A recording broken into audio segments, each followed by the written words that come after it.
Sometimes the finest thing to do to get back at these people who go out of their way to try and rubbish it is put up your work, show me your dog training, let the dogs do the speaking, let them show the quality of your training. Not everybody can shoot, not everybody owns a gun. You don't own a gun if you go around threatening people. This is the bigger picture that other people don't understand, but people with guns do understand. If you go around threatening people and punching people, you don't keep a gun. Trust me. I've had a gun for so many years. It's my pride and joy, and I go out of my way not to lose my gun license, and I fight for everything I stand up for. And I believe that a good trained dog should be able to do everything. A good trained dog should be able to sit there on the peg while you're shooting and not go during the drive if you don't want it to. But I also believe it should go for the retrieves when told to. The dog should want to be with you and want to play the game. The atmosphere on the shoots is what you make of it. Idiots tell people that I've been thrown off shoots. I make my own decisions in life. If I want to come off a shoot because I'm not satisfied, then that's my choice. I make that decision. If someone asks me not to come back because they don't like what I say to them, I'm not going to run a day on a shoot and be a picking up captain and run a day and not do it properly. If things aren't right, I have to say things aren't right. If the owner's then not happy, he has to find somebody else to do the job. We don't get paid to do this. We do it because we love it. It's £20 value for money for a man's odd day's work with his dogs, his wear and tear, his fuel. We do it because we have a passion for it. We don't do it for the money. But if I'm not worth £20, I'd rather go rough shooting. It's as simple as that. And if shoots become so petty over paying beaters £20, then sorry, I have a right to say what I feel. I have never been thrown off a shoot for being ungentlemanly, out of order. I have left shoots because I don't like some shoots. I don't like the way they run. This shoot, for instance, I was on this shoot for 25 years.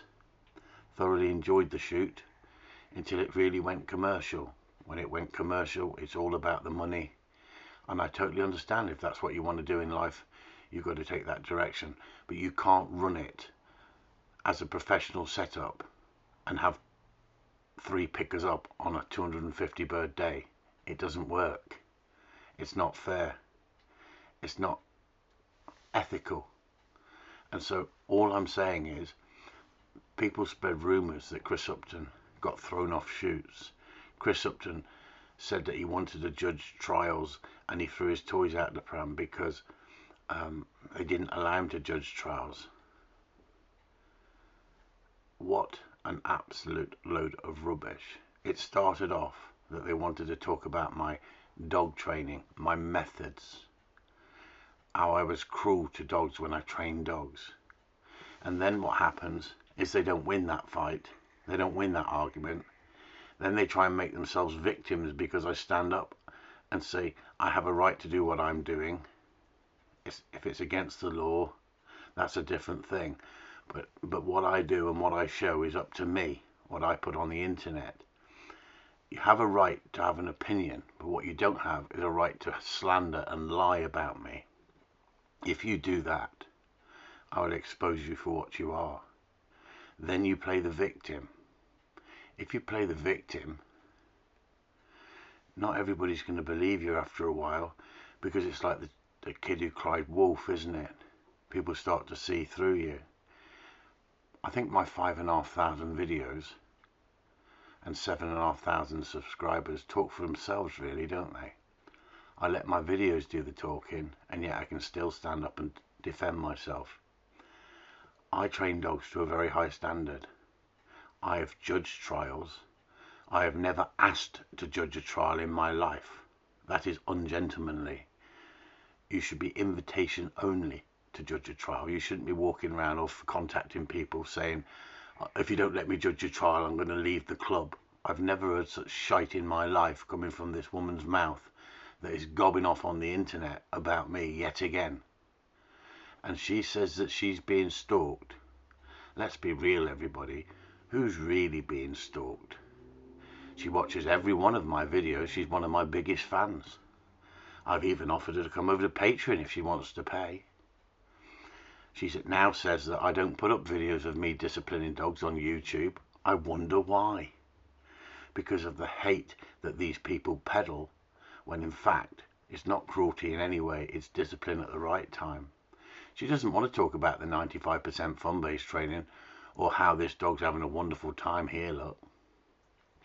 All she wants to do is bitch and moan, edit my videos and share them on the internet to try and discredit me.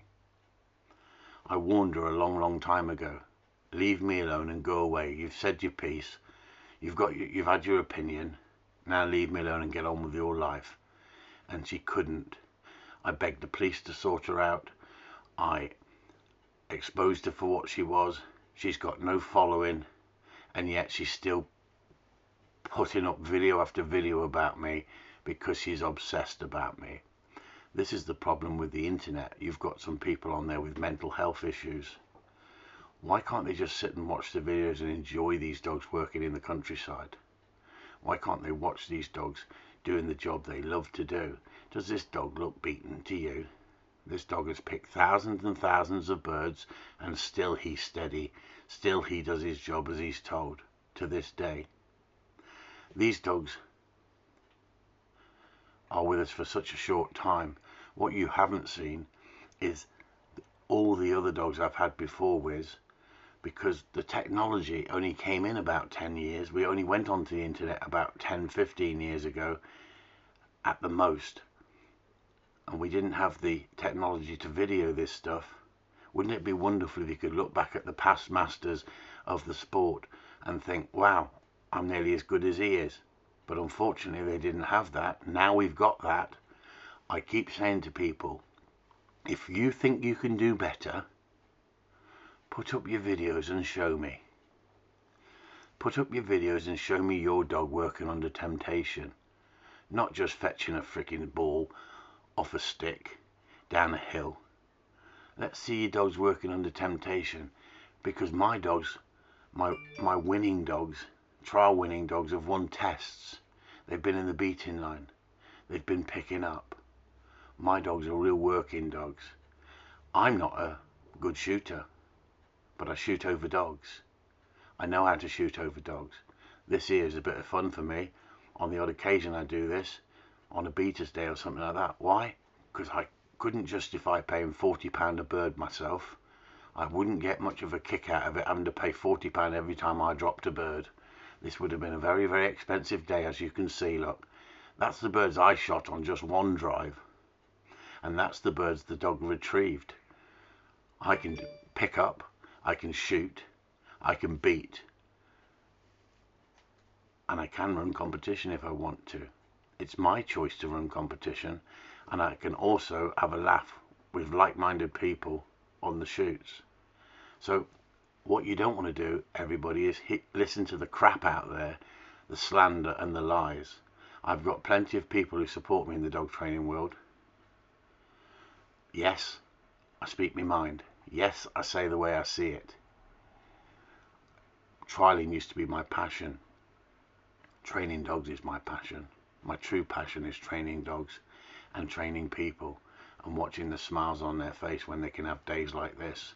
This is what trialing is all about. This is what gun dog work is all about. Having a dog of a good standard.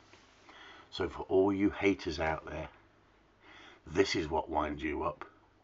Good quality videos, letting the dog show you how to do it.